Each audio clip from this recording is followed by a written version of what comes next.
Students, last day में अगर आपको ध्यान है, लास्ट डे में हमने इंडियन इकोनॉमी की फ़ीचर्स की थी कि जो इंडियन इकोनॉमी है, जब हम आज़ाद हुए, जब हम इंडिपेंडेंट हुए, तो इंडियन इकोनॉमी की फ़ीचर्स कौन कौन सी थी। उसमें अगर देखें, एक चीज़ और बता देता हूँ, उसमें एक फ़ीचर रह भी गई थी आपकी, वो थी आपकी पब्लिक हेल्थ फैसिलिटीज़ की। कि जैसे और फीचर्स हमने देखी, ऐसे ही हमारे पास था पब्लिक हेल्थ फैसिलिटीज़ कि जब हम इंडिपेंडेंट हुए तो जो हमारी पब्लिक हेल्थ फैसिलिटीज़ थी वो बहुत ज़्यादा पुअर थी। कि हमारे यहाँ जो वाटर प्रॉब्लम है वो बहुत ज़्यादा थी, जिसकी वजह से डिसीज़ जो हैं वो बहुत ज़्यादा होती थी, यानी बीमारियाँ जो हैं बहुत ज़्यादा थी। और उसी का रीज़न ये है कि जब जो डेथ रेट वो बहुत ज़्यादा थी। डेथ रेट मीन्स कि जो इन्फेंट डेथ रेट है, जिस शिशु मृत्यु दर है, वो आपकी बहुत ज़्यादा थी। और जनसंख्या की औसत आयु अगर देखें, उस समय ये कहा जाता है कि जनसंख्या की जो औसत आयु है, जो पॉपुलेशन थी हमारे यहाँ, उसकी जो एवरेज एज है वो केवल 31 ईयर्स थी। हमारे यहाँ की 17% पॉपुलेशन सिटीज़ में यानी अर्बन एरियाज़ में और 83% पॉपुलेशन विलेजेस में रहती थी। उसके बाद ये कहता है कि वो जो फीचर्स थी उनका रिजल्ट क्या निकला, उनका रिजल्ट क्या था। ये कहता है उन फीचर्स का रिजल्ट ये निकला कि हमारे यहाँ अगर देखें, हमारे यहाँ कमियाँ बहुत ज़्यादा थी। उसके बाद इसने रिजल्ट क्या निकाला, ये कहता है कि on the eve of independence अगर हम कंक्लूजन निकालें, Indian economy was a backward economy. कि जो भारतीय अर्थव्यवस्था थी वो एक पिछड़ी हुई अर्थव्यवस्था थी। जो इंडियन इकोनॉमी थी वो एक बैकवर्ड इकोनॉमी थी। अब बैकवर्ड किसी भी तरीके से ले सकते हैं आप, जैसे जैसे जो प्रति व्यक्ति आय होती है, पर कैपिटा इनकम होती है, वो बहुत कम थी। प्रोडक्टिविटी अगर देखें, प्रोडक्टिविटी बहुत कम थी। जो प्रोडक्टिविटी देखते हैं या पर कैपिटा इनकम देखते हैं, इसके अंदर पर कैपिटा इनकम जो है वो भी बहुत कम थी। तो उस समय अगर देखें, हमारी जो कंट्री की जो इकोनॉमी है अदर कंट्रीज़ के कंपैरिजन में, वो एक बैकवर्ड का मीनिंग यहाँ पर है पिछड़ी हुई अर्थव्यवस्था। पिछड़ी हुई अर्थव्यवस्था कहा जाता था उसे। पिछड़ी हुई अर्थव्यवस्था वो होती है जो दूसरे देशों की तुलना में पिछड़ी हुई हो। दूसरे देशों की तुलना का मतलब है कि जहाँ पर प्रति व्यक्ति आय कम हो, जहाँ पर जो कुल आय है वो आपकी कम हो, जहाँ पर अगर देखा जाए जो इकोनॉमी है, इकोनॉमी के अंदर इंपोर्ट्स ज़्यादा हो रहे हों, एक्सपोर्ट्स ना के बराबर हों, तो इंडियन इकोनॉमी एक पिछड़ी हुई अर्थव्यवस्था सी थी। दूसरा ये कहता है कि जब हम इंडिपेंडेंट हुए तब उस टाइम पर अगर हम देखें, Indian economy was a stagnant economy.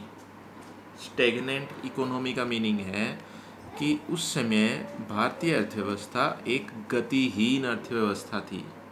गतिहीन अर्थव्यवस्था का यहाँ पर मीनिंग है कि उसमें गति नहीं थी, उसमें ग्रोथ नहीं थी इंडियन इकोनॉमी की, जो स्पीड थी उसके अंदर। क्योंकि जो इंडियन इकोनॉमी है उसमें जो वर्किंग पॉपुलेशन है, वर्किंग पॉपुलेशन आपकी मैक्सिमम प्राइमरी सेक्टर के ऊपर डिपेंड करती थी।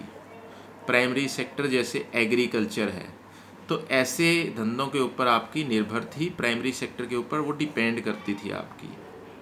तो ये कहता है जो इंडियन इकोनॉमी थी उस टाइम पर अगर देखा जाए, इंडियन इकोनॉमी एक स्टेगनेंट इकोनॉमी थी, गतिहीन अर्थव्यवस्था थी।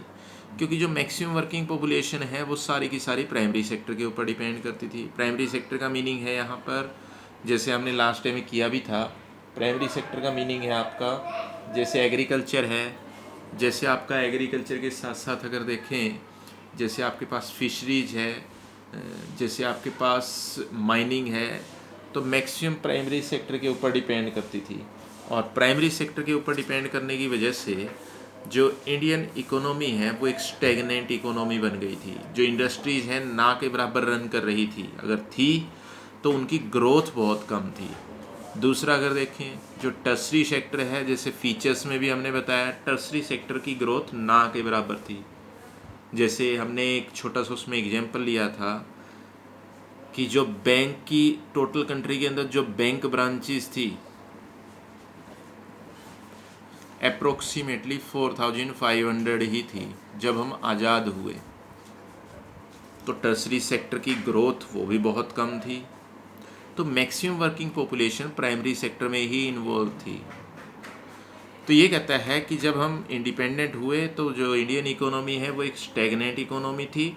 स्टैग्नेंट का मीनिंग इसने यहाँ पर क्लियर किया है। स्टैग्नेंट मीन्स जिसमें गति ना हो, जो आपकी या तो ये कहें कि जो आपकी स्लो हो, जिसकी ग्रोथ स्लो हो, या ये कहें कि जिसमें कि जिसकी ग्रोथ बिल्कुल ना हो रही हो, तो स्टैग्नेंट इकोनॉमी थी।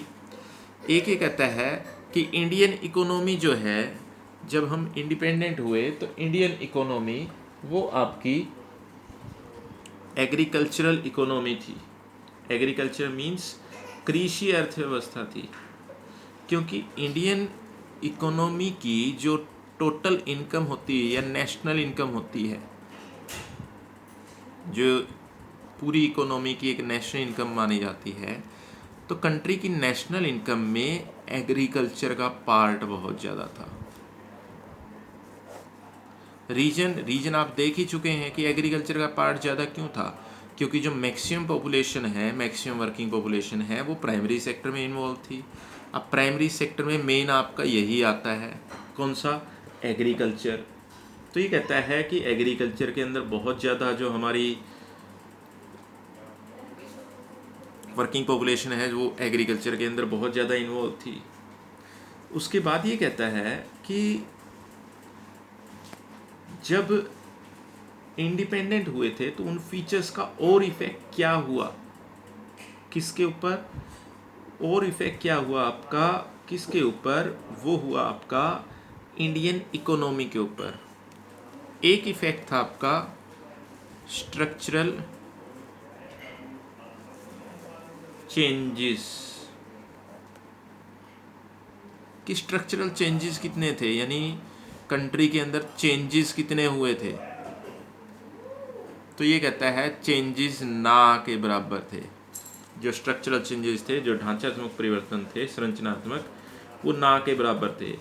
अंग्रेजों ने क्या किया? अंग्रेजों ने केवल एक सेक्टर ऐसा था या एक एरिया ऐसा था जहाँ पर डेवलपमेंट किया था, और वो कौन सा था?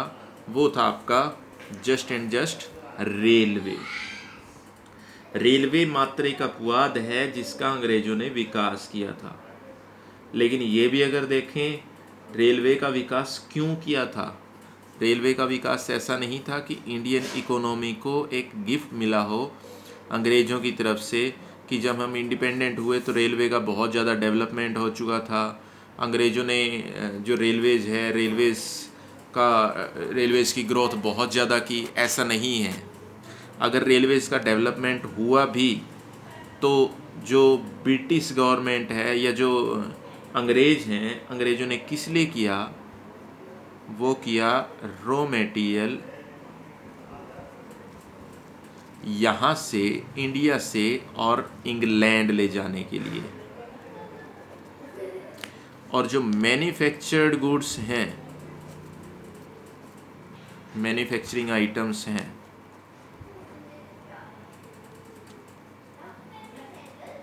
वो इंग्लैंड से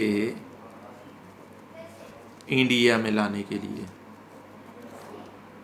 अब सीधी सी चीज़ है कि यहाँ से वो सस्ते में रॉ मटेरियल लेकर जाते थे और वहाँ ले जाकर इंग्लैंड में अपने यहाँ ले जाकर उसमें से मैन्युफैक्चरिंग आइटम्स तैयार करते थे, यानी उसमें से फिनिश गुड्स उससे तैयार करते थे रॉ मटेरियल से। अब इंग्लैंड ले जाने के लिए उन्हें रेलवे लाइंस की भी ज़रूरत थी। तो रेलवे का जो डेवलपमेंट है वो अंग्रेज़ों की एक मजबूरी थी, और इसके पीछे और कोई भी कारण नहीं था। अंग्रेज़ों ने अपने फ़ायदे के लिए, अपने बेनिफिट के लिए रेलवे का डेवलपमेंट किया था, और कोई स्ट्रक्चरल चेंज नहीं था जब हम इंडिपेंडेंट हुए। अब रॉ मटेरियल इंग्लैंड में ले जाया जाता, इंग्लैंड से फिर मैन्युफैक्चरिंग आइटम्स बनाकर इंग्लैंड से इंडिया में लाई जाती और इंडिया की मार्केट में सेल की जाती। अब अंग्रेज़ों को सेल करने के लिए भी एक मार्केट चाहिए थी। सेल करने के लिए उनके पास मार्केट कौन सी थी? वो थी उनके पास जो रेडी मार्केट थी वो थी इंडिया। इंडिया के अंदर वो सेल करते थे, तो इंडिया के अंदर लाने के लिए भी उन्हें रेलवे की हेल्प चाहिए थी, इसलिए उन्होंने रेलवे का डेवलपमेंट किया और कोई कारण नहीं था। तो अगर हम देखें जो फीचर्स हैं, फीचर्स कहीं ना कहीं ये बताती हैं कि जो इंडियन इकोनॉमी है, इंडियन इकोनॉमी के ऊपर जो रिजल्ट्स निकले वो नेगेटिव रिजल्ट्स ही थे, कहीं से भी पॉजिटिव रिजल्ट नहीं निकले। तो नेक्स्ट हम नेक्स्ट डे में देखेंगे इसमें।